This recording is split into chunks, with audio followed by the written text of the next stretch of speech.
বন্ধুরা, আমি সোমা বলছি, সোমা মুখার্জি। এত কষ্ট হচ্ছে ভিতরে যে হসপিটালে বসে থাকতে পারছি না। আমাদের সব ডাক্তাররা সবাই খুব ডিস্টার্বড। আজকে তো ওপিডি বন্ধ রাখা হয়েছে। তোরা জানিস সমস্ত ঘটনা শুনলাম, যা যা মানে সত্যিকারের ঘটনা, যেটা আরজি করের ভিতরের যে ডাক্তার তারা তাদের বন্ধু বান্ধব মারফত এটা ছড়িয়ে মানে এসছে আমাদের কাছে। অ্যাকচুয়ালি যেটা ঘটেছে সেটা হচ্ছে, আমি শুনে তো মানে বিশ্বাস করতেও নিজেকে কেমন লাগছে রে। প্রত্যেকটা আমাদের ওয়েস্ট বেঙ্গলের প্রত্যেকটা মেডিকেল কলেজে, বিশেষ করে কলকাতার সরকারি মেডিকেল কলেজগুলোর প্রিন্সিপালরা, ডিপার্টমেন্টাল হেডরা, প্রিন্সিপালরা বিশেষ করে, তারা পাশ করানোর জন্য স্টুডেন্টদের কাছে রীতিমতো টাকা নেয়।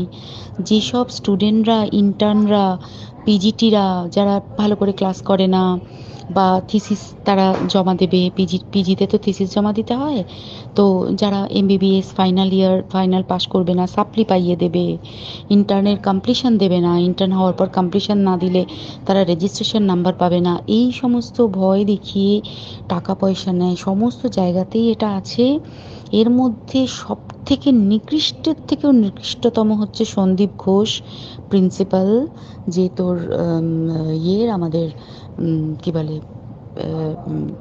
আরজি কর মেডিকেল কলেজে। সেখানে ভাব যে ওনার একটা বিশাল নেক্সাস ছিল, যাতে উনি বেশ কিছু ইন্টার্ন, হাউস স্টাফ এদেরকে দিয়ে ওই নেক্সাসটা চালাতেন। তারা ওখানে একটা সেক্স র্যাকেট চালাতো, তারা একটা ড্রাগ র্যাকেট চালাতো। ড্রাগ র্যাকেট মানে ওই যে ওটাতে বলেছে না, ড্রাগ মানে শুধু ওই হেরোইন আর ব্রাউন সুগারের ড্রাগ খাওয়া বা মদ খাওয়া নয়। ড্রাগ মানে হচ্ছে যে কম দামি, কম টাকায় যে ওষুধ পাওয়া যায়, যে ওষুধ, ওষুধ না জল ভগবান জানে, সেই ওষুধের মানে কোটি কোটি টাকায় যে টেন্ডার বেরোতো, সেই ওষুধ নিয়ে ওষুধ কোম্পানিগুলোর কাছ থেকে কোটি কোটি টাকা, সেই সমস্ত টাকার একটা বড় অংশ যেত পার্টি ফান্ডে। বুঝতেই পারছিস তাহলে। সেই জন্য পার্টির একদমই কাছের উনি, পার্টির মানে একদম খোদ মানে ওপর লেভেলের একদম আসল জায়গাকার কাছে। তো এবার উনি এই যে নেক্সাসটা চালাতেন, তাতে রীতিমতো কোন ইন্টার্নকে উনি পাশ করাবেন, কোন পিজিটিকে উনি থিসিস কমপ্লিট করাবেন, সেগুলো সব ভয় দেখিয়ে টাকা নিতেন। আর তার হয়ে কাজ করতো ওই ইন্টার্ন হাউস স্টাফের একটা পুরো বড় নেক্সাস। এবার এই মেয়েটির, যে পিজিটি মেয়েটি অত্যন্ত ভালো, সে তার থিসিসটা কমপ্লিট করাবে না বলে হুমকি দিচ্ছিল। সে এটা জানতে পেরে গিয়ে বলেছিল যে আমি এরকম কোনোভাবেই মেনে নেব না, আমি এর এর বিরুদ্ধে আমি যাব এবং আমি এর বিরুদ্ধে সব ফাঁস করে দেবো। তখন তাকে রীতিমতো ধমক দেওয়া হচ্ছিল। এটা চলছিল লাস্ট 6 মান্থস ধরে।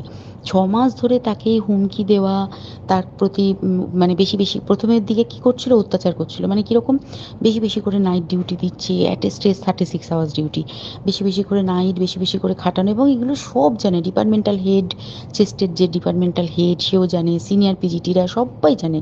প্রিন্সিপালের নির্দেশেই হচ্ছে এবং ওনার নেক্সাসের ছেলেমেয়েরাই কাজ করছে। তারা 6 মাস ধরে এটা করেছে। করার পরেও যখন ওকে আটকাতে পারেনি, তখন কি করেছে, ওই দিনকে ওরা ঠিক করেছে, যে দিনটাতে এই ঘটনাটা ঘটেছে, সেদিন কতখানি প্ল্যান্ড এবং গট আপ গেম দেখ। সেই দিন ওই ঘরে, ওই সেমিনার রুমে প্রত্যেক দিনই চারতলার আরও অনেকেই যারা সিনিয়র পিজিটি বা জুনিয়র পিজিটি, তারা কিন্তু বিশ্রাম নিতে যেত, অনেকেই ওই ঘরে যেত। সেই দিনকে ও একা, ওকে বলেছে তুমি ঘুমিয়ে পড়ো, ওকে একা রেখে এসেছে। বাকিরা কাউকে যেতে দেয়নি, বলেছে ওই ঘরে আজকে ঘটনা ঘটছে, মানে কাজ হচ্ছে, ওই ঘরে কেউ যাবে না।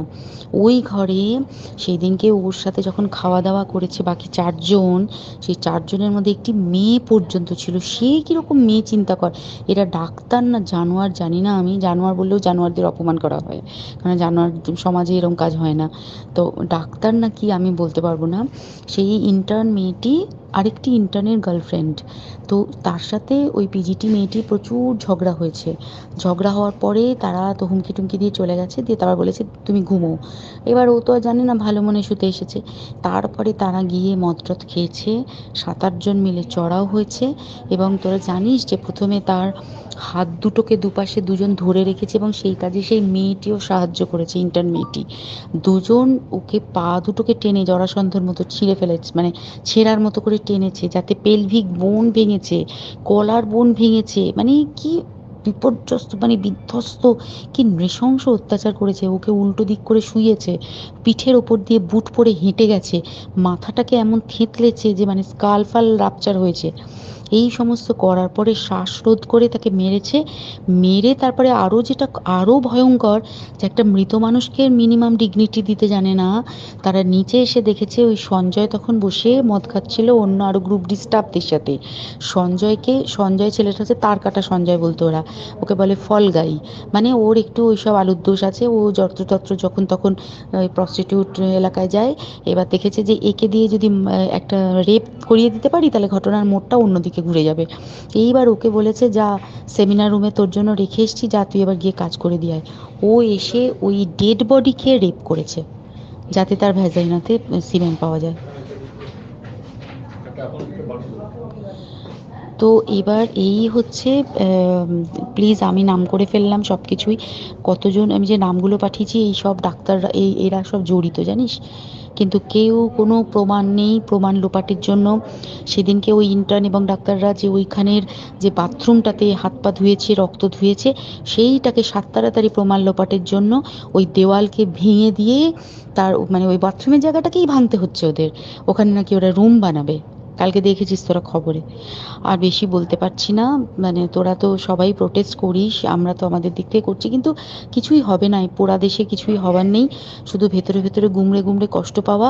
আর আগামী প্রজন্মের যে ডাক্তাররা বেরোবে, তারা যে ইন্টার্ন বা পিজিটি বা এই যাদের কাছে আমরা যাব ভবিষ্যতে, তারা কি ডাক্তার না কি আমি জানি না, কি নিয়ে তাদের কাছে আমরা যাব আর কি করেই বা আমাদের পরের প্রজন্মকে আমরা সুরক্ষিত রাখবো।